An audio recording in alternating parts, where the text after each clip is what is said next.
अस्सलाम वालेकुम दोस्तों, खुशामदीद एक बार फिर यूपी टीचिंग एकेडमी में। दोस्तों हम डिस्कस कर रहे हैं एंडोक्राइन कोऑर्डिनेशन को, और पिछला लेक्चर जो हमारा था वो था पैराथायरॉयड ग्लैंड के ऊपर। कौन सा ग्लैंड? पैराथायरॉयड ग्लैंड के ऊपर। ठीक है, पैराथायरॉयड ग्लैंड के बारे में मैंने बहुत सारी बातें की थी और उसकी हिस्टोलॉजी भी मैंने डिस्कस की थी कि इसमें कौन कौन से टाइप्स ऑफ सेल्स है, चीफ सेल्स और ऑक्सीफेलिक सेल्स, ये सारी बातें हमने की थी, इसके लोकेशन, सारी चीज़ों के बारे में। अब जो हम डिस्कस कर रहे हैं वो है पैराथायरॉयड हार्मोन्स के बारे में। तो पैराथायरॉयड हार्मोन यहाँ पर मैं लिख देता हूँ, इस ग्लैंड से कौन सा हार्मोन जो कि बॉडी के लिए बहुत ही ज़रूरी है, कौन सा हार्मोन इस ग्लैंड से रिलीज़ होता है, और फिर वो हार्मोन हमारे बॉडी के अंदर क्या क्या फंक्शंस जो है वो परफॉर्म करता है। देखिए दोस्तों, दो ऐसे हार्मोन्स हैं जो एक दूसरे के अपोजिंग काम करते हैं। अपोजिंग मीन्स खिलाफ काम करते हैं, यानी अगर एक हार्मोन किसी एक चीज़ को बढ़ाता है तो दूसरा हार्मोन उसी चीज़ को घटाता है, कम करता है। फॉर एग्जांपल मैंने आपको कहा था कि एक हार्मोन है जिसका नाम है कैल्सीटोनिन, जो कि थायराइड ग्लैंड से रिलीज़ होता है पैराफॉलिकुलर सेल्स से, ये मैंने कहा था। ठीक है, ये क्या करता है? ये हार्मोन कैल्शियम लेवल को कम करता है, ये आपके ब्लड प्लाज्मा कैल्शियम लेवल को कम करता है। और यहाँ पर अगर हम देखें, जो पीटीएच हार्मोन है यानी पैराथायरॉयड हार्मोन है, यानी अभी हम जिसे डिस्कस कर रहे हैं, ये क्या करता है? ये आपके ब्लड के कैल्शियम लेवल को बढ़ाता है, इंक्रीज करता है। समझ गए? तो देखो ना, ये दोनों एक दूसरे के अपोजिंग काम करते हैं। ठीक है, तो कैल्सीटोनिन हार्मोन कैल्शियम लेवल को कम करता है और पैराथायरॉयड हार्मोन कैल्शियम के लेवल को बढ़ाता है। ये बातें अभी हम जानने की कोशिश करते हैं। तो पैराथायरॉयड ग्लैंड से कौन सा हार्मोन सिक्रीट होता है? तो हम लिखते हैं, जो हार्मोन है इसका नाम है पैराथ्रोम, भी से कहते हैं पैराथ्रोम, या हम इसे पैराथायरॉयड हार्मोन भी कहते हैं, पैराथायरॉयड हार्मोन कहते हैं, क्योंकि ये पैराथायरॉयड ग्लैंड से जो है वो क्या होता है? रिलीज होता है। ठीक है दोस्तों, अब इस हार्मोन को का सोर्स क्या है? सोर्स का मतलब है कहाँ से ये रिलीज होता है। पैराथायरॉयड हार्मोन कहाँ से रिलीज होता है? पैराथ्रोम। तो हम कहते हैं कि ये रिलीज होता है पैराथायरॉयड ग्लैंड से। ठीक है, पैराथायरॉयड ग्लैंड से रिलीज होता है, ये बात क्लियर। और पैराथायरॉयड ग्लैंड में चीफ सेल्स से, चीफ सेल्स या इनको हमने प्रिंसिपल सेल्स का भी नाम दिया था, प्रिंसिपल सेल्स, चीफ सेल्स या प्रिंसिपल सेल्स से ये हार्मोन क्या होता है? रिलीज होता है। नेक्स्ट बात इसके बारे में है कि ये हार्मोन आपके ब्लड के प्लाज्मा में नॉर्मली कितना पाया जाता है? तो इसे कहते हैं प्लाज्मा लेवल। प्लाज्मा लेवल का मतलब है, अगर किसी बंदे का ब्लड आप चेक करें, वो उससे ब्लड ले ले, तो उसके बॉडी में ये हार्मोन कितने मकदार में नॉर्मली पाया जाता है, ताकि कैल्शियम के मेटाबॉलिज्म को नॉर्मल कर सके। तो ये होता है तकरीबन 1.5 से लेकर 5.5 नैनोग्राम पर डेसीलीटर ऑफ ब्लड होता है। ये इसका नॉर्मल प्लाज्मा लेवल है, नॉर्मली ये इतना ही होता है। नेक्स्ट जो है, ये इसका एक्शन क्या है? एक्शन जो है, इस हार्मोन का एक्शन क्या है? ये आपके ब्लड की कैल्शियम के लेवल को बढ़ाता है। तो हम कहते हैं इट इंक्रीजेस प्लाज्मा कैल्शियम। मैं लिखता हूँ प्लाज्मा कैल्शियम लेवल। अब किस तरह करता है तो मैं अभी समझाता हूँ, कोई बात नहीं है। तो इसका अहम फंक्शन क्या है कि ये आपके प्लाज्मा में कैल्शियम के लेवल को बढ़ाता है। देखिए दोस्तों, बात ये है कि अगर कैल्शियम का लेवल नॉर्मल अमाउंट से कम हो जाए तो ये पैराथायरॉयड हार्मोन आकर कैल्शियम के लेवल को फिर नॉर्मल करेगा। ऐसा नहीं है कि नॉर्मल अमाउंट क्या करेगा, कैल्शियम के लेवल को बढ़ाता रहेगा, ऐसा नहीं है। जब तक ये नॉर्मल है, ठीक है, कैल्शियम का मेटाबॉलिज्म भी नॉर्मल रहेगा। समझ रहे हो? अब देखते हैं कैसे। तो सबसे पहले इस हार्मोन का जो एक्शन है, नंबर 1 हम एक्सप्लेन करेंगे इस हार्मोन का एक्शन आपके बोन्स पर क्या है। ये कैल्शियम के लेवल को बढ़ाता है, up to normal extents, normal करने के लिए तो किस तरह हम लिखते हैं एक्शन ऑन बोन्स। देखिए दोस्तों, मैं यहाँ पर एक बात क्लियर करूँ, हमें पता है कि बोन जो है stores calcium, bones store calcium. आपके जितने भी बोन्स हैं आपकी बॉडी में, ये कैल्शियम के खजाने हैं। आपके बोन्स में सबसे, बोन के मैट्रिक्स में कैल्शियम पाया जाता है। मैंने कहा था ना कि एक मॉलिक्यूल होता है जिसे हम हाइड्रोक्सी एपेटाइट कहते हैं। क्या कहते हैं? Hydroxy apatite. अब इस हाइड्रोक्सी एपेटाइट का फार्मूला जो है वो है Ca10। देखिए Ca का मतलब calcium, 10 molecules of calcium, Ca10 PO4 whole 6 OH whole 2, ये हाइड्रोक्सी एपेटाइट मॉलिक्यूल का फार्मूला है। अब देखिए, एक हाइड्रोक्सी एपेटाइट ये है, एक हाइड्रोक्सी एपेटाइट में 10 कैल्शियम पाए जाते हैं।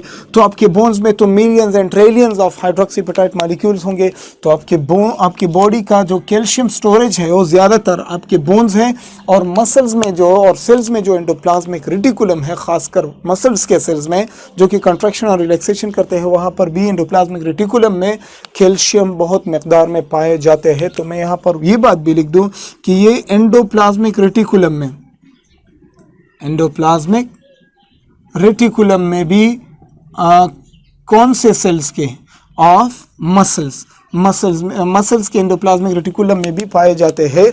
तो इस हार्मोन का ज़्यादातर जो एक्शन है, पैराथायराइड हार्मोन का ज़्यादातर एक्शन आपके बोन्स के ऊपर है कि बोन्स से ये कैल्शियम को निकालते देगा ताकि ब्लड में कैल्शियम का लेवल नॉर्मल कर सके। तो डिस्कस करते हैं कि किस तरह ये जो है वो बोन पर एक्शन करेगा और कैल्शियम के लेवल को नॉर्मल करेगा। तो यहीं पर डिस्कस करते हैं। सबसे पहले आपको पता है, मैं यहाँ पर एक डायग्राम बनाता हूँ। देखिए, आप कंसिडर करें कि ये आपका एक बोन है, ठीक है। ये आपके बॉडी में कोई सा भी एक बोन है, ठीक है। इस तरह के बोन टॉम एंड जेरी में बहुत यूज़ होते हैं, ठीक है। और ये आपका ब्लड है, ठीक है, ये ब्लड वेसल है। समझ गए, ये बात क्लियर।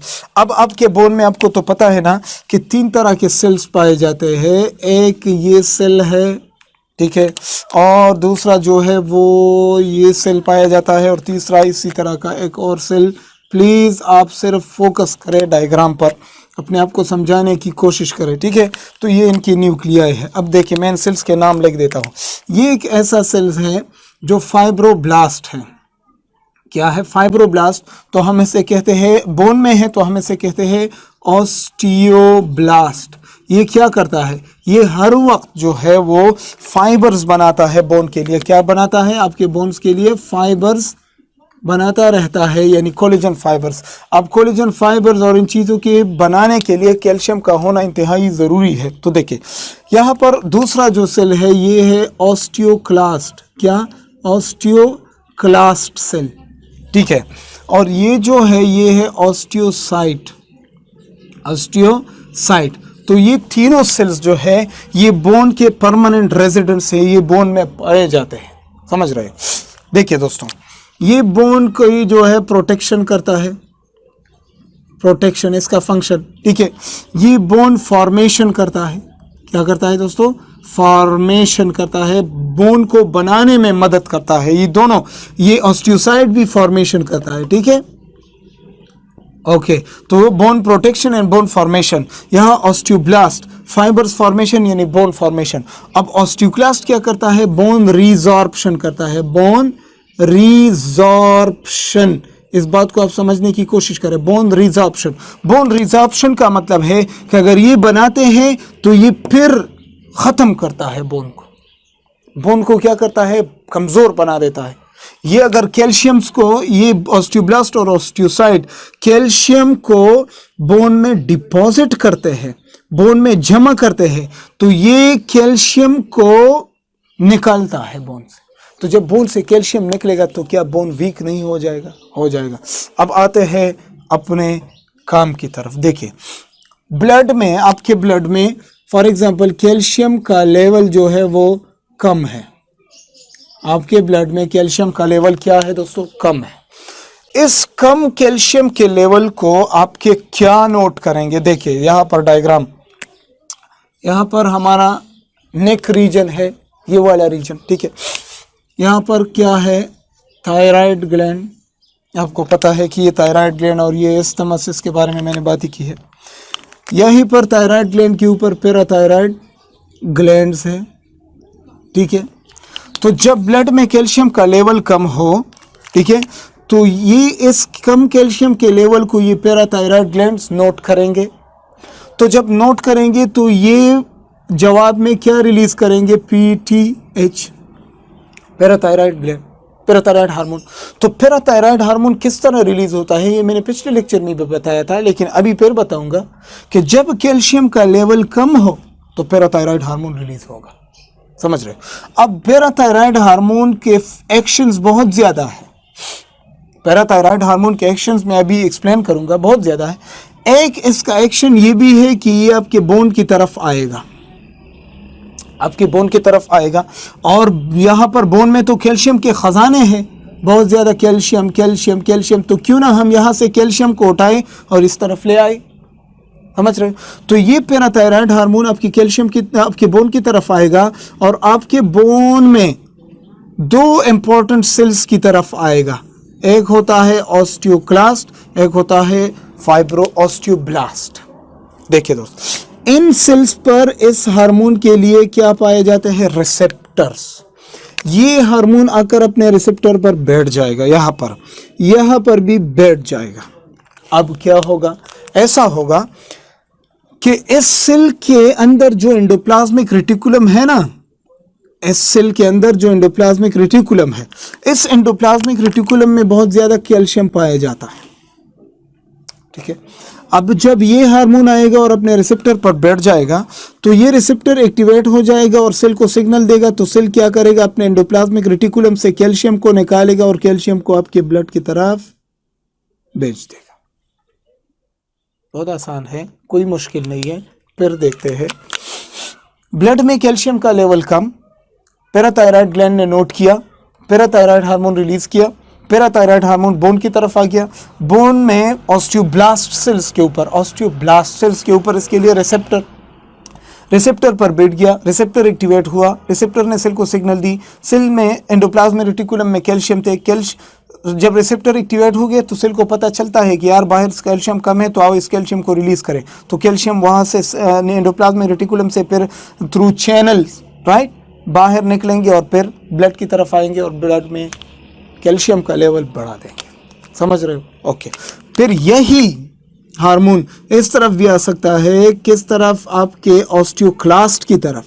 अब ऑस्टियोक्लास्ट पर जब आएगा और अपने रिसेप्टर पर बैठ जाएगा तो ये ऑस्टियोक्लास्ट ऐसा करेगा कि ये आपके बोन में मौजूद जो कैल्शियम होते हैं, जो बॉन्डेड होते हैं, उन कैल्शियम्स को यहाँ से बोन से रिलीज करेगा और भेज देगा ब्लड की तरफ। फिर भी कैल्शियम में का लेवल ब्लड में आहिस्ता आहिस्ता बढ़ता जाएगा। ये हो गया पैराथायराइड हार्मोन का एक्शन आपके बोन के ऊपर। अब बोन में दो स्टेप्स में, यानी दो तरह से कैल्शियम का लेवल रिलीज होता है बोन से। एक होता है रैपिड पेस, एक होता है स्लो पेस। ठीक है, तो मैं यहां पर समझाता हूं। देखिए, बोन से जब कैल्शियम रिलीज होता है तो दो फेजेस में, एक होता है रैपिड फेज, ठीक है, और एक होता है स्लो फेज। तो आपके दो तरह के दोस्त होते हैं। देखिए, आपके दो दोस्त हैं और उनको जो है वो कॉल आ गई कि यार ये काम है, इसे करना है। आपका एक दोस्त जो है वो जल्दी जल्दी उस काम को करने में लग जाता है और दूसरा दोस्त जो है वो थोड़ा लेजी है, यार अच्छा ठीक है करेंगे यार, कोई बात, आहिस्ता आहिस्ता करता जाए। तो कैल्शियम बोन से ब्लड की तरफ दो फेजेस में निकलते हैं। एक होता है रैपिड फेज, तेजी से, एक होता है स्लो फेज। अब रैपिड फेज को कौन, यानी आपका कौन सा दोस्त है इस बोन में, कौन सा सेल है जो रैपिडली कैल्शियम को रिलीज करेगा? वो है ऑस्टियोब्लास्ट। ऑस्टियोब्लास्ट, ठीक है, यानी ऑस्टियोब्लास्ट जो है वो जल्दी जल्दी कैल्शियम को रिलीज करेगा, ऑस्टियोक्लास्ट जो है वो आहिस्ता आहिस्ता काम करेगा। तो ये आपके ऑस्टियोक्लास्ट जो है ये आहिस्ता आहिस्ता काम करेंगे। ठीक है, तो बोन से कैल्शियम दो फेजेस में रिलीज होता है, एक होता है रैपिड फेज, एक होता है स्लो फेज। ये मैंने आपको समझाया। तो ये हो गया पैराथायराइड हार्मोन का आपके बोन के ऊपर एक्शन। दोस्तों समझ गए।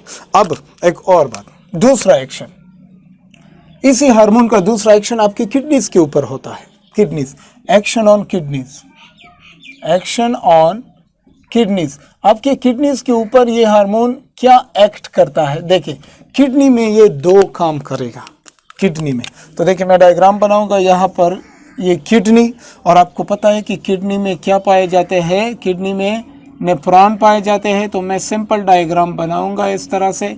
ये कलेक्टिंग डक्ट, ठीक है, ये प्रॉक्सिमल कन्वोल्यूटेड ट्यूब्यूल, ये लूप ऑफ हेनले, ये डिस्टल कन्वोल्यूटेड ट्यूब्यूल आपको पता है, और ये है कलेक्टिंग डक्ट। समझ गए? अब ये जो ट्यूब है ना, तो ये तो ट्यूबिंग सिस्टम है इस तरह से। तो मैं सबको नहीं बनाऊंगा, आपको सिर्फ बताने के लिए मैंने इस तरह किया। ठीक है, इस ट्यूब में यहाँ पर सेल्स पाए जाते हैं, खासकर डिस्टल कन्वोल्यूटेड ट्यूब्यूल और कलेक्टिंग डक्ट में। समझ गए? तो यहाँ पर क्या होता है कि ये हार्मोन आ जाएगा, कौन सा hormone? Parathyroid hormone, PTH। Parathyroid hormone, अगर आपके ब्लड में कैल्शियम का लेवल कम हो, ठीक है, तो यहाँ पर मैं भी ब्लड को भी बनाऊंगा ताकि आपको पता चले कि क्या हो रहा है इस तरह से। ठीक है, ये वेन है, तो ये हार्मोन आ जाएगा और डिस्टल कन्वोल्यूटेड ट्यूब्यूल में जो सेल्स पाए जाते हैं उन पर रिसेप्टर्स पर बैठ जाएगा, और ख़ासकर कलेक्टिंग डक्ट के प्रॉक्सिमल पार्ट में भी जो सेल्स है उनके रिसेप्टर्स पर ये हार्मोन बैठ जाएगा। और जब ये हार्मोन आकर यहाँ पर और यहाँ पर बैठ जाएगा, तो ये जल्दी जल्दी, अगर कैल्शियम जो है वो एक्सक्रीट होने वाला हो, तो ये जल्दी जल्दी कैल्शियम को दोबारा उठाएंगे और ब्लड में डाल देंगे। तो इसे हम कहते हैं कैल्शियम रीएब्जॉर्प्शन। ठीक है, तो यहाँ पर किडनीज में क्या होता है? Calcium reabsorption. कहाँ से? डिस्टल कन्वोल्यूटेड ट्यूब्यूल और कलेक्टिंग डक्ट से कैल्शियम को रीएब्जॉर्ब करेंगे, और कैल्शियम को जब ये सेल्स उठाएंगे तो कहाँ फेंकेंगे? आपके ब्लड में फेंकेंगे, और ब्लड में कैल्शियम का लेवल क्या हो जाएगा? बढ़ जाएगा। दोस्तों बहुत इजी। ठीक है, नेक्स्ट यहाँ पर एक और काम होता है। ठीक है, ये हार्मोन जब किडनी की तरफ आता है, तो यहाँ पर ये हार्मोन एक और स्पेशल केमिकल है, उसे एक्टिवेट करेगा। उस केमिकल को एक्टिवेट करेगा। उस केमिकल का नाम है 25 डाइहाइड्रोक्सीकोलीकैल्सिफेरॉल। ठीक है, तो एक तो फंक्शन इसका ये हो गया किडनी में। दूसरा फंक्शन इसका किडनी में क्या है? इट एक्टिवेट्स क्या? 25 डाइहाइड्रोक्सीकोलीकैल्सिफेरॉल। ठीक है, इसको ये एक्टिवेट करेगा। कौन? ये हार्मोन, PTH हार्मोन। कहाँ पर? किडनी में। अब क्या होगा? जब ये एक्टिवेट होता है तो ये कन्वर्ट हो जाएगा किस चीज़ में? ये कन्वर्ट हो जाएगा 125 डाइहाइड्रोक्सीकोलीकैल्सिफेरॉल। 125 डाइहाइड्रोक्सीकोलीकैल्सिफेरॉल। अब ये क्या है? What is this? This is active vitamin D. Active vitamin D. समझ गए? अब ये क्या करेगा? आपको पता है विटामिन डी क्या करता है? विटामिन डी आपकी GIT से कैल्शियम के एब्जॉर्प्शन को बढ़ाएगा।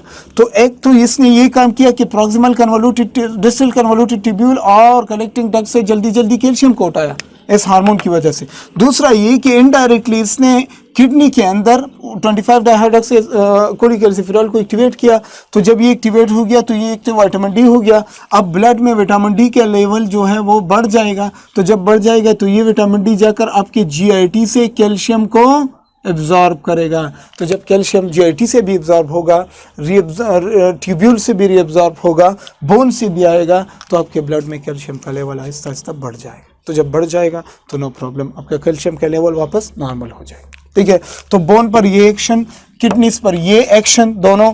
तीसरा जो एक्शन है इसका आपके जीआईटी के ऊपर है, एक्शन ऑन जीआईटी। तो देखिए दोस्तों, यहां पर मैं कहता हूं कि पीटीएच हार्मोन का आपके जीआईटी के ऊपर कोई खास एक्शन नहीं है। ये क्या करता है, ये आपकी विटामिन डी को एक्टिवेट करेगा। तो मैं कहता हूं पीटीएच एक्टिवेट विटामिन डी। तो जब पीटीएच विटामिन डी को एक्टिवेट करेगा तो विटामिन डी क्या करेगा, increase absorption of calcium from GIT. ये आपके जीआईटी से कैल्शियम के एब्जॉर्प्शन को क्या करेगा, बढ़ाएगा। तो जब कैल्शियम का एब्जॉर्प्शन जीआईटी से बढ़ जाएगा तो आपके ब्लड में कैल्शियम का लेवल खुद ब खुद बढ़ जाएगा इस तरह से। तो दोस्तों ये था पैराथायराइड हार्मोन का फंक्शन कैल्शियम के मेटाबॉलिज्म के ऊपर। ठीक है, अब पैराथायराइड हार्मोन का एक और फंक्शन भी है जो कि है फॉस्फेट्स के लेवल पर। किस चीज पर, फॉस्फेट पर। अब देखिए मैं यहां पर लिख देता हूं, क्योंकि हमारे पास जगह नहीं है तो यहां पर लिख देता हूं, action on phosphates, phosphate metabolism. अब ये क्या करेगा, देखिए दोस्तों, फॉस्फेट और कैल्शियम बाई है, दोनों साथ साथ चलते रहते हैं। ठीक है, अब देखिए ये हार्मोन आपके नंबर 1 जीआईटी से, ये हार्मोन आपके जीआईटी से फॉस्फेट एब्जॉर्प्शन को इंक्रीज करेगा। तो इट और parathyroid hormone increases GIT phosphate absorption. तो फॉस्फेट जब एब्जॉर्प्शन ज्यादा होगी तो फॉस्फेट अपने साथ कैल्शियम को भी उठाएगा। तो जब कैल्शियम और फॉस्फेट दोनों साथ साथ आएंगे तो आपके ब्लड में कैल्शियम का लेवल बढ़ जाएगा। ये एक एक्शन। दूसरा एक्शन ये है कि ये increases excretion of calcium phosphate. ओ हो, ये बात देखिए, जीआईटी से एब्जॉर्प्शन बढ़ाता है बट किडनी से इसका एक्सक्रीशन बढ़ाता है। क्यों, मैं अभी बताता हूं। It increases excretion of phosphate through kidney. अब क्यों यार, क्या हुआ कि हम इसको बाहर करना चाहते हैं, बॉडी से बाहर करो। किडनी को ये हार्मोन कहेगा कि प्लीज आप फॉस्फेट को बॉडी से निकाल दो।